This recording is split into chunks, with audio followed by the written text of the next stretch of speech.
মনিময় খুব দ্রুত একটা বিষয় বলবো যে এই যে বিভিন্ন যে চিটফান্ড সংস্থাগুলোর যে অ্যাসেট কমিটি তৈরি হয়ে রয়েছে, এই অ্যাসেট কমিটিগুলো কাজ করছে এবং তাদের ওয়েবসাইট নাম্বার দেওয়া রয়েছে, তাদের অফিস কলকাতাতেই আছে এবং এই কমিটির ওয়েবসাইট নাম্বারে গিয়ে অ্যাপ্লাই করতে হবে এবং সেকশন 8 সাবসেকশন 8-এ অ্যাপ্লাই করতে হবে। একজন আইনজীবীর সহায়তা নিয়ে করলে ভালো হয়, সেক্ষেত্রে ডকুমেন্টেশন যেটা থাকে এটা দ্রুত হওয়া সম্ভব। ফলে এইগুলো মোটামুটি করলেই কিছু অংশের টাকা মানুষ হাতে পেতে পারেন, এরকম একটা মোটামুটি ভাষ্য বিভিন্ন সূত্রে উঠে আসছে।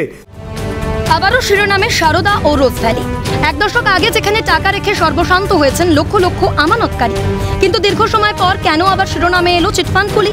ইতিমধ্যেই প্রধানমন্ত্রী নরেন্দ্র মোদী আশ্বাস দিয়েছেন কেন্দ্রীয় তদন্তকারী সংস্থা ইডি যে ৩,০০০ কোটি টাকা বাজেয়াপ্ত করেছে তা প্রতারিতদের কাছে ফিরিয়ে দেওয়ার জন্য তিনি আইনি পরামর্শ নেবেন।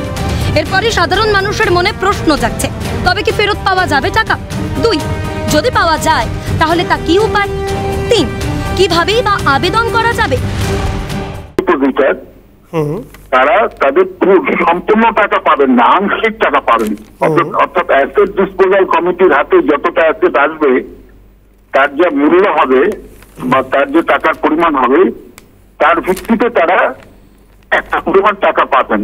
এটা যদি করা যায় আইনি প্রক্রিয়ার মাধ্যমে, যদি গরিব মানুষের কাছে টাকাগুলো ফেরত আসে বিভিন্ন প্রকল্পের মাধ্যমেই হোক বা যেভাবে হোক, নিশ্চয়ই সেটা সাধারণ গরিব মানুষের জন্য অত্যন্ত উপকারী। এখন দেখার কত দ্রুত এই অর্থ মানুষের কাছে এসে পৌঁছয়। ক্যালকাটা নিউজ।